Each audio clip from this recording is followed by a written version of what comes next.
Here in the Bay Area, where we have 7 million people in 9 counties and 101 cities, it becomes clear really quickly to see the need for regionalism and why MTC and ABAG are so important to the region, because we can do so much more together than we can apart.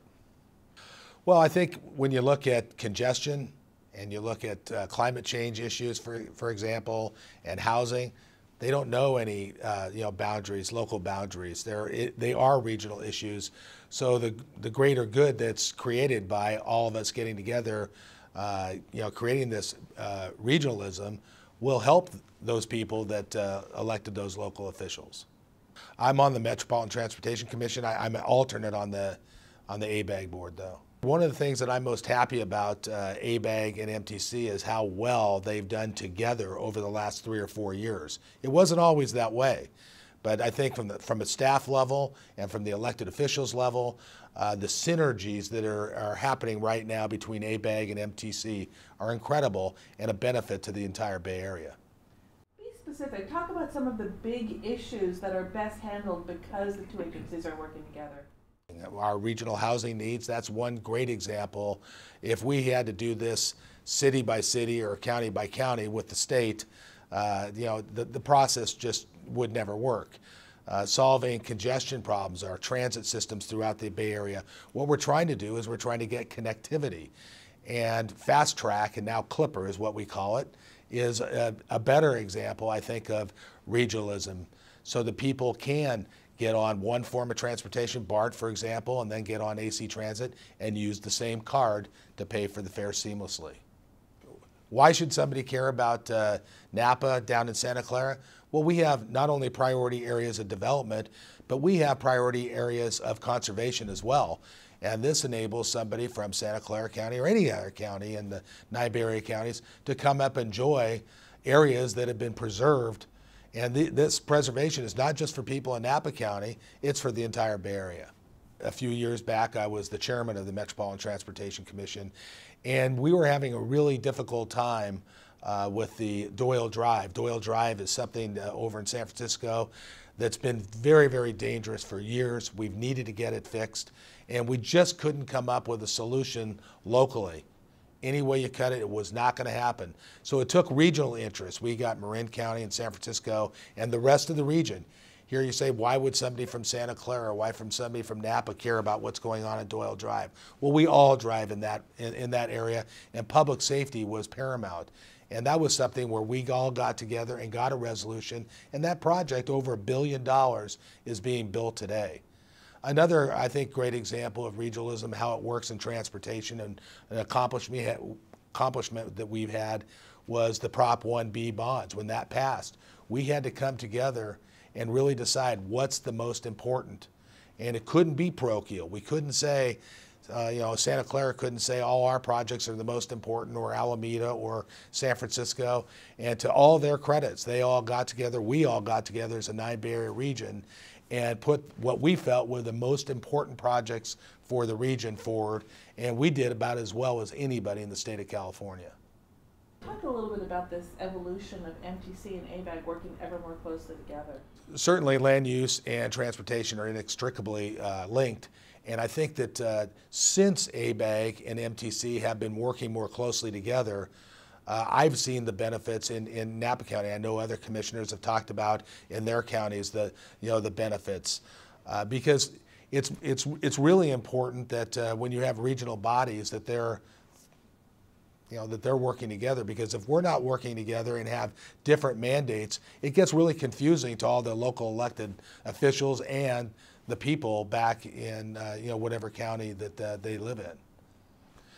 I think it's really important that we continue working well together, because we do have one voice, and that one voice, Bay Area wide, is very, very important, so that we have that message that's clear and concise. Also, that one voice is important when we're lobbying at state government for funds, and also federally for funds there, not only for transportation, but also for housing and climate change needs that we have here in the Bay Area. It's been very important to get BCDC and the Air Board involved, because again, they're regional agencies that all the counties have to work with on a regular basis, and we all need to be speaking with one voice there, all 4 organizations with one voice. Other services that ABAG has, we have not taken advantage of all those, and we're looking into a lot of them right now. The Green Business Program is something that we've really used quite a bit here in Napa County. Well, green business just means that the businesses that are part of this certification program are more conscious of being a green business, regardless of what they do. And I think it's important to them that their consumers, the people they do business with, see them as somebody that's really concerned about the environment. In Napa County, we received a grant from the Metropolitan Transportation Commission to try to put together a land use component and transportation. We had what we called NICLOG, Napa County League of Governments, and the Napa County Transportation Planning Agency. And we were doing a lot of the things separately and not communicating either. And so it was really important seeing what ABAG and MTC were doing through the Bay Area, and it made a lot of sense to us. Let's merge these two organizations together so that we too can speak with one voice in Napa County, just like ABAG and MTC are doing throughout the Bay Area.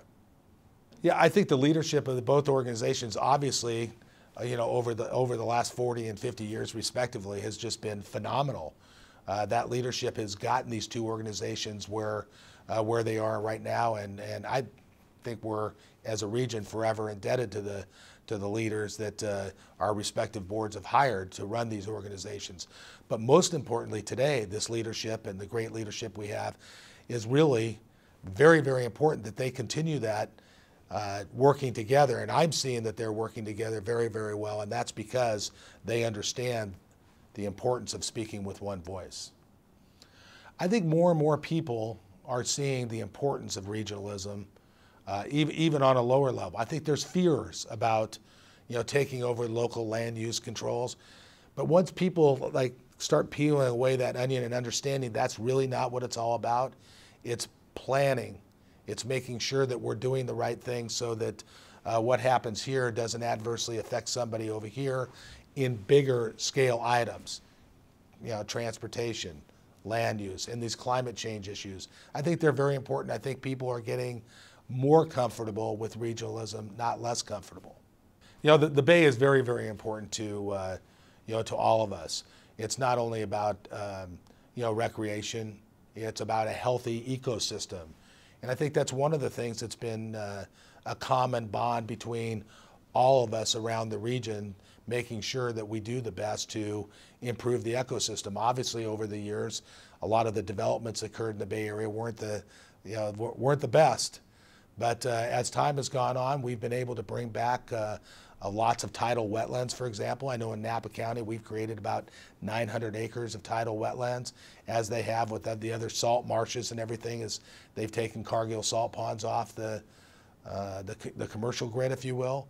And I just think that as we move forward with climate change, the importance of our bay and sea level change is very important. I think the future of ABAG and MTC is very bright. I think the leadership is intent on making it work. We understand the principles.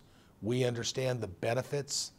And if we work hard, these benefits will happen.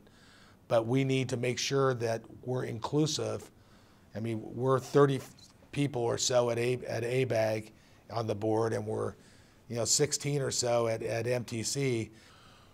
Well, I think the local elected officials are the leaders and need to steer the ship, so to speak, in the future for ABAG and MTC, while our appointed, hired professionals that we have really gotten us to where we are today. In many respects, they can't do it alone. They need the local elected officials to go back and talk to their colleagues on their cities, councils, and boards of supervisors and bring them along, keep them up to speed, and making sure that they continually have input and understand that regionalism is not something they need to fear, it's something they need to embrace. I think if anything, I would like to thank those people at ABAG and at MTC that came before me, that really did the heavy lifting. For the last 10 years, I've been part of a fantastic organization, and it's been relatively easy. I can't imagine what it would have been like to start this organization, either ABAG or MTC. And I really like to thank them, the elected leaders and the appointed leaders at that time, for really having the courage, I think, in many respects, against all odds to be where they are today. I think that as a Napa County Supervisor, we all want to bring home the bacon, so to speak, to our local constituencies. And the reality is once you look at what all the needs are Bay Area wide, you start saying, we need to be a little bit more careful. We only have so many resources here. What's the best possible way of spending these resources on the projects that will make the best and the most difference to most people? In the end, when you work with other commissioners on their projects, they also see the need of your projects as well. And I think that that's really given Napa County, projects that might ordinarily not get the kind of attention they have, like the Jamison Canyon 12 interchange. We got Prop 1B funding for that. Going it alone, we would have never gotten that funding. We have the Bay Trail that comes around and goes through Napa, and we, with our new Parks and Open Space District, are trying to work to create greater connectivity with the Bay Trail and the Ridge Trail throughout Napa. And then we're really, I'll tell you, our community is really behind that project, and we've just opened up a couple new links that go from example, Napa Valley College that goes up into the Skyline Wilderness. And that's a fantastic project as well.